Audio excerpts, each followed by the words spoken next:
पत्रकारों पे दिल्ली पुलिस की कार्रवाई, उन पे जो रेड पड़ी है उसको अभिव्यक्ति की आज़ादी पे वार कहेंगे या फिर सही है? या अभिव्यक्ति की आज़ादी का जो नाजायज फायदा उठा रहे थे, गलत इसका इस्तेमाल कर रहे थे, या उस पर रोकथाम है? एक आम आदमी होने के नाते अपनी वीडियो के माध्यम से मैं अपने विचार रखना चाहूँगी। अगर आप लोगों को पसंद आ जाएगा तो लाइक और शेयर करना, चैनल को सब्सक्राइब कर लेना। आने वाली वीडियोज़ की जानकारी के लिए घंटी आइकन प्रेस करना और नंदिनी बिष्ट के नाम से मुझे आप इंस्टाग्राम पे फॉलो कर सकते हो। नमस्कार हिंदुस्तान, स्वागत है आपका मेरे चैनल नंदिनी जो मैं हूँ नंदिनी।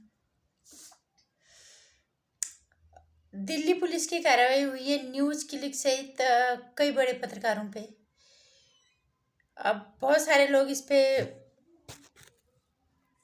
उनके पक्ष में हैं, बहुत सारे विपक्ष में हैं।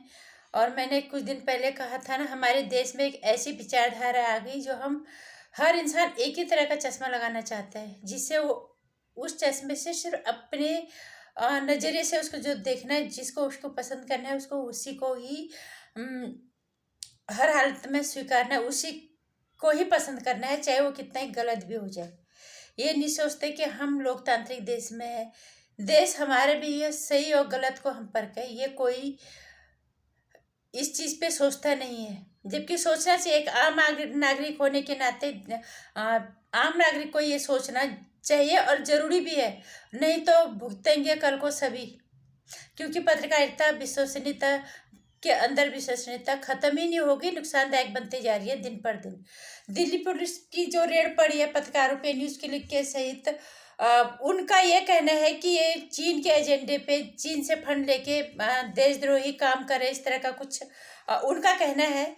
लेकिन ये तो वही जाने, ये जिन एजेंसियों ने रेड डाली है, जो भी किया है, ये वो जाने, दिल्ली पुलिस जाने। लेकिन एक आम नागरिक होने के नाते जो हम पत्रकारिता की हालत देख पा रहे हैं, मैं उस पर बात करना चाहूँगी और वही विचार मैं सभी लोगों के सामने रखना चाहूँगी, शेयर करना चाहूँगी। और मैं चाहूँगी कि सारे लोग इस तरह से सोचें।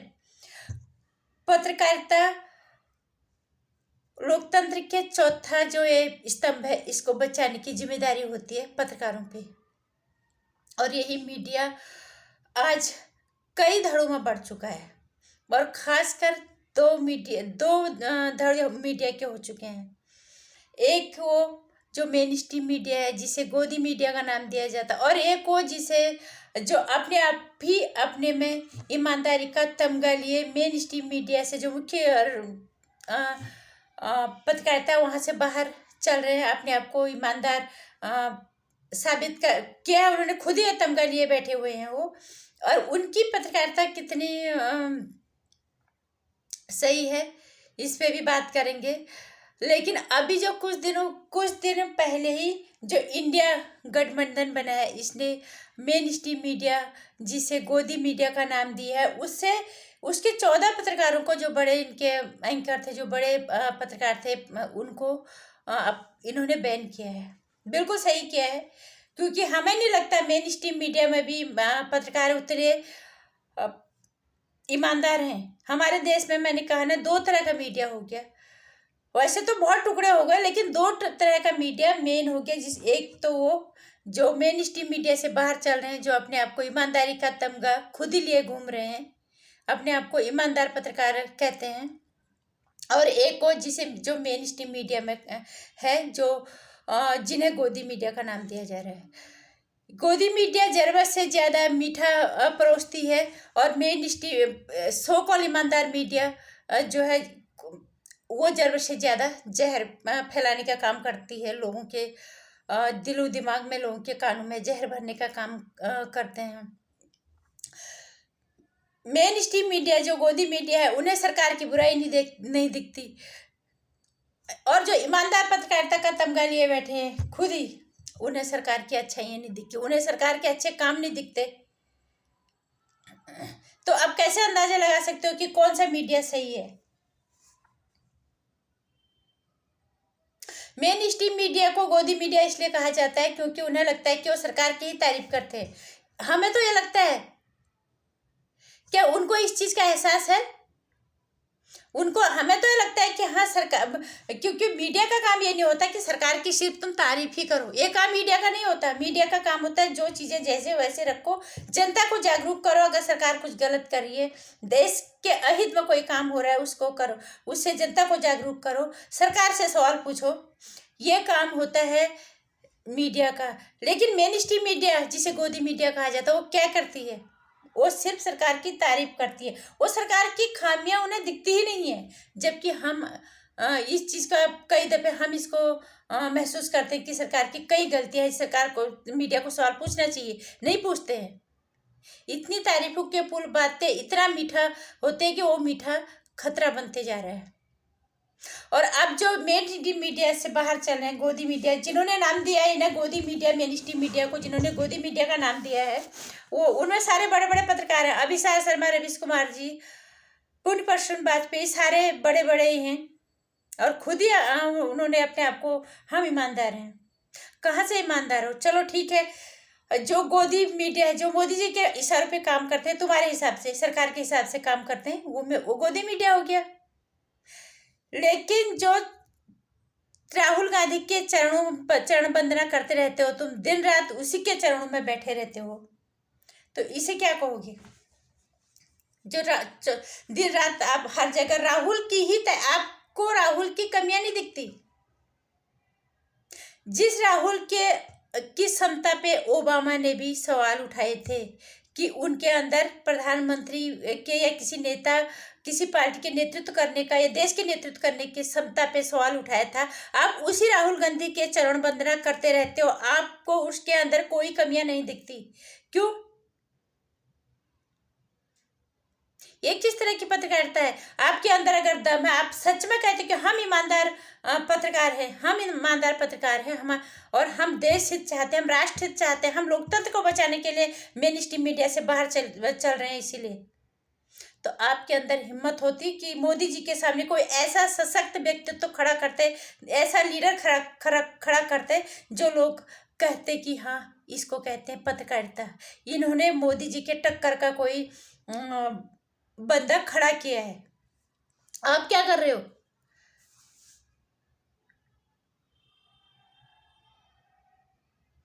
आप भी तो वही काम कर रहे हो।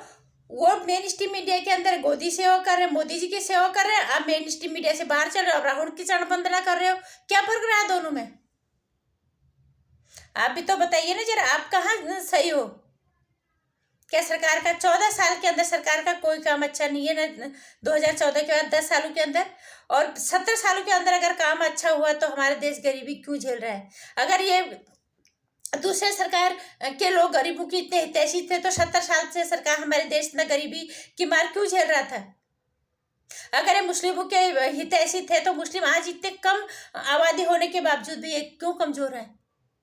ये आप लोग समझोगे नहीं। ये देश की जनता को समझना पड़ेगा कि कौन हमारे हित में है, कौन नहीं है। सवाल सिर्फ नेताओं से नहीं, सवाल पत्रकारों से भी पूछने पड़ेंगे। सवालों के घेरे में पत्रकारों को भी रखना पड़ेगा, क्योंकि यही जो है, ये सबसे ज़्यादा खतरा बनते जा रहा है। ये जो पत्रकारिता जगत है, जिनके कंधों पे है इस चौथे स्तंभ को बचाने की जिम्मेदारी, वही खतरा बनते चले जा रहे हैं हमारे देश के लिए। गोदी मीडिया जरूरत से ज्यादा मीठा परोस रहा है, और मेन स्ट्रीम मीडिया से बाहर जो चल रहे हैं सो कॉल ईमानदार मीडिया, जिसके दरबारी मीडिया भी कह सकते हैं, वो जरूरत से ज्यादा लोगों के कानों में जहर भर रहे सरकार के लिए। क्या है, क्या इसका नतीजा निकलेगा उनको अंदाजा नहीं है। उन्हें सिर्फ अपने अहंकार को बचाना है, खुद को सही साबित करना है। उन्हें ये नहीं देखना है कि इस लोकतंत्र के चौथे स्तंभ को बचाने की जो जिम्मेदारी हमारे ऊपर है, हम इसके लिए काम करें। तुम सिर्फ विपक्ष की ही के गुणगान गा रहे हो। अगर विपक्ष के अंदर इतनी ताकत होती, वो एक तकड़ा विपक्ष की भूमिका तक नहीं निभा पा रहे, आपको कैसे लग रहा है कि विपक्ष में से ये कोई दमदार नेता होगा जो सरकार के सामने खड़ा हो जाएगा? ये आपकी जिम्मेदारी सिर्फ सरकार से सवाल पूछने का भी नहीं है, विपक्ष एक ऐसा विपक्ष से भी सवाल पूछने की कि तुम क्यों कमजोर पड़ जाते हो सरकार के आगे फिर, और तुम क्यों चरण वंदना करते हो राहुल गांधी की? अगर तुम्हारे अंदर हिम्मत है, एक ऐसा लीडर तैयार करो जो सरकार का सामना कर पाए, जो एक प्रधानमंत्री बनने की काबिलियत रखे, हमारे देश की कि इतने बड़े आबादी वाले देश को संभालने की क्षमता जिसके अंदर हो, ऐसा नेता तैयार करो। आपके अंदर हिम्मत है? आप सिर्फ लोगों के कानों में जहर घोल रहे हो सरकार के खिलाफ, और मेन स्ट्रीम मीडिया में बैठा हुआ हुए जो पत्रकार है वो सिर्फ शहद घोल रहे, सिर्फ मिठाई पोज, उन्हें सरकार की बुराई दिखती ही नहीं है। और ये बात याद रख लेना, ये देश अगर अंदरूनी युद्ध की तरफ आएगा, इसके लिए जिम्मेदार सिर्फ और सिर्फ मीडिया होगी, चाहे ये मेन स्ट्रीम मीडिया है, चाहे ये जो दरबारी मीडिया के नाम से, सो-कॉल्ड ईमानदार मीडिया के नाम से बाहर चल रहे हैं, चाहे ये हो। एक दिन ये देश आपको धुतकारेगा। आपको अपनी जिम्मेदारी का एहसास नहीं, आप राजनीति में घुस आए।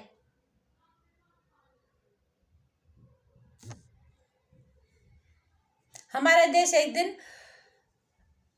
अंदरूनी युद्ध की तरफ आ जाएगा, वो भी आप लोगों की वजह से, क्योंकि देश की जनता तो बेवकूफ़ है। 70 साल उन्होंने बेवकूफ़ बनाए, 70 साल के बाद 10 साल से अब ये बेवकूफ़ बना रहे जनता को। मैंने कहा नहीं, जनता के अंदर एक सोच हावी होगी कि हमें इसी पार्टी को पसंद करना है, इसी के पार्टी के पत्रकारों को जो है उन्हीं को पसंद करना है। कौन है राष्ट्रहितैषी, कौन है देशहितैषी, कौन सोच रहा है ये सब चीज़ें सही और गलत हम बोलना चाहे हमारी पसंद की पार्टी है या नहीं है। और पत्रकारों को तो इन सबसे ऊपर उठना चाहिए। पत्रकारों को तो उनके लिए तो अपना क्या पराया, कि अगर सत्ता में उनका बाप भी बैठा है, अगर वो गलत है तो उसको बोलो, क्योंकि तुम्हारा पेशा यही कहता है। कहाँ है पत्रकारिता आज? निर्भीक, निर्भय, निडर, पारदर्शी, ईमानदारी, ये शब्द सिर्फ किताबों के अंदर है। और ये जो मीडिया वाले, जो ये बड़े बड़े पत्रकार, नामी पत्रकार है ना, ये सिर्फ अपने मतलब के लिए इनके बाहर निकालते हैं, सिर्फ अपनी छवि को सही रखने के लिए, अपने को साबित करने के लिए। उन्हें कोई फर्क नहीं पड़ता कि देश के इस जो लोकतंत्र का या जो चौथा हिस्सा है, इसको बचाने के लिए इन शब्दों को हमने सही साबित करना है जनता के सामने। इससे उन्हें कोई फर्क नहीं पड़ता, उन्हें सिर्फ खुद के लिए उन शब्दों का इस्तेमाल करता है, वो वही करते हैं। हम सही हैं, हम सही हैं, वो गोदी मीडिया है, वो कहते हैं ये इस तरह के मीडिया हम सही हैं। कोई मीडिया सही नहीं है। एक जरबे से ज़्यादा मीठा परोस रहा है, एक जरबे से ज़्यादा जहर घोल रहा है, और दो के दो बहुत ज़्यादा नुकसान देने वाले हैं आने वाले वक्त में हमारे देश को। इसलिए देश की जनता को जागरूक होना पड़ेगा। हम ये नहीं कहेंगे कि दिल्ली पुलिस ने जो रेड मारी है, दूसरी जगह से फंड लेके काम करते हैं, वो हम नहीं कहेंगे। इसके अलावा जो हमें दिख रहा है, ये होना था, ये हम चाह रहे थे कि एक बार ये हो, कि इतना ज़्यादा जहर आप देश की जनता के कानों में भर रहे हो, सरकार के खिलाफ बोल रहे हो। किसी को तो एक कदम उठाना था। और मेन स्ट्रीम मीडिया में जो है उन्हें सरकार की बुराइयां नहीं दिखती, उन्हें सरकार की सिर्फ अच्छाइयां ही दिखती है। क्यों भैया? अपने पैसे के साथ ईमानदारी कर लो। कोरोना काल में देखा है ना, करोड़ों रुपया, अरबों के मालिक भी शमशान घाट में लाइन लगाए बैठे थे, अपनी बारी का इंतजार कर रहे थे 2 गज जमीन में फूकने के लिए। मैं सोच रही थी कोरोना के बाद बहुत कुछ बदलाव आएगा, लेकिन नहीं, इंसान है ना, फितरत ही वही है, कभी नहीं बदलेगा। इसलिए मैं कहना चाहूँगी इस देश की जनता को, तुम खुद जागरूक हो जाओ। ये पत्रकारिता भी घातक बनते जा रहे हैं। ये खुद ही सवालों के घेरे में क्या सवाल पूछेंगे सरकार से, क्या सोचेंगे हमारे देश के लिए, ये नहीं सोचने वाले। इसलिए खुद ही सोचो इस चीज़ को। अगर ये मेन स्ट्रीम मीडिया को गोदी मीडिया कहते हैं, जिन्होंने इस गोदी मीडिया को के एंकरों को, जो मेन स्ट्रीम मीडिया को बैन किया, तो ये कौन से इंडिया का जो गठबंधन है, क्या इसको आप वोट दे दोगे? क्योंकि ये सो-कॉल्ड ईमानदार मीडिया राहुल गांधी के चरणों में बैठे रहते हैं, जिस राहुल गांधी के क्षमता पे ओबामा ने भी सवाल उठाए हैं। इन्होंने सोचा नहीं, एक बार भी नहीं। इन्हें राहुल की बुराइयां नहीं दिखती, इनको राहुल की कमजोरियां नहीं दिखती। उसके अंदर उनको नेतृत्व कर, उनको लगता है इसके बराबर नेता। उनका यही है कि किसी तरह से राहुल को प्रधानमंत्री बना दिया जाए और इस प्रधानमंत्री को नीचे उतार दिया किसी भी हालत में। ये पत्रकारिता होती है क्या? ये सिखाओगे आने वाली पीढ़ी को कि पत्रकारिता तुम ऐसे करो? भैया शर्म कर लो थोड़ा सा, अपने पैसे के लिए जिम्मेदार हो लो। इस देश के लोकतंत्र का ये जो चौथा हिस्सा है, एक दिन ये आपसे सवाल पूछेगा। जिस दिन ये जीर्ण शीर्ण होकर नीचे गिरेगा, हमारे देश आपस में ही लड़ मरेगा, जिम्मेदार सिर्फ और सिर्फ आप लोग होंगे। इस चीज़ का ध्यान रखना। नमस्कार, जय हिंद, वंदे मातरम। सच्चाई को सामने लाना ये पत्रकारों का काम होता है। सवाल पूछना सरकारों से इनका काम होता है। पर ये क्या कर रहे हैं, आज सबको दिख रहा है। एक जर फिर ज़्यादा जहर घोल रहा है, एक जर फिर ज़्यादा मीठा परोस रहा है, और दो दो ही नुकसानदायक है हमारे देश के लिए। हम ये नहीं कहेंगे कि जो इन पे इल्ज़ाम लग रहे हैं कि दूसरी जगह से पैसा लेके गलत पत्रकारिता कर रहे हैं, क्योंकि ये तो वो जाने, ये जांच पड़ताल का काम है। ये जिस हक पे उन्होंने किया ये वो करेंगे, लेकिन ये जांच होनी ही चाहिए थी, ये लगाम लगनी ही चाहिए थी, क्योंकि ये बहुत ज़्यादा हो गया था। बहुत ज़्यादा हम देख रहे थे। जब इनकी पत्रकारिता को हम देखते हैं तो गुस्सा आता था अंदर ही अंदर कि क्या देश के अंदर जहर की खेती उगा रहे हैं। और मेन स्ट्रीम मीडिया में बैठे हुए लोग सिर्फ मीठा परोस है, उन्हें सरकार की कमियां नहीं दिखते। उन पे बैन लगाए तो अच्छी बात है, सबने बात की, लेकिन इन पे लगाम लगनी चाहिए, किसी ने बात नहीं की। इन पे लगाम लगाना भी ज़्यादा ज़रूरी है। ये मीडिया बहुत ज़्यादा खतरनाक बनते चला जा रहा है, इसलिए देश की जनता को जागरूक होना ही पड़ेगा। अगर नहीं हुए तो हम ही भुगतेंगे कल को। नमस्कार। मेरे विचारों से अगर थोड़ा सा सहमत हो और आपको लगता है कि मीडिया को वाकई में निष्पक्ष होना चाहिए, पारदर्शी होना चाहिए, और हमें सिर्फ आप सरकारों से, इन्हीं नेताओं को, इन्हीं पत्रकारों को भी सवालों के घेरे में रखना है। इनसे भी हमें सवाल पूछने चाहिए। अगर ये गलत करते हैं, अभिव्यक्ति की आज़ादी का अगर ये गलत इस्तेमाल करते हैं, तो हमें इन पे भी सवाल उठाने चाहिए। अभिव्यक्ति की आज़ादी का मतलब ये नहीं कि आप देश के प्रति जहर भरो लोगों के मन में। अभिव्यक्ति की आज़ादी का मतलब ये नहीं होता कि आप सरकार की खामियों को छुपा जाओ। इसलिए अब ये देश की जनता की जिम्मेदारी बनती है कि वो सिर्फ नेताओं से को ही नहीं, पत्रकारों को भी सवालों के घेरे में रखे, उनको भी शक के नज़रिए से देखे, वो भी विश्वसनीय बिल्कुल नहीं रहे। इसलिए उनसे भी सवाल पूछो, उनको भी जहाँ गलत है सब एकजुट होके बोलो, तभी ये देश बच पाएगा। तभी इस देश का लोकतंत्र का ये जो चौथा हिस्सा है ये तभी बच पाएगा। नहीं तो नहीं तो बहुत बुरे परिणाम होंगे, ये हम ही भुगतेंगे। बाकी मेरे विचारों से थोड़ा सहमत होते हो लाइक और शेयर कर, चैनल को सब्सक्राइब कर लीजिएगा। आने वाली वीडियोज़ की जानकारी के लिए घंटी आइकन प्रेस कर लीजिए।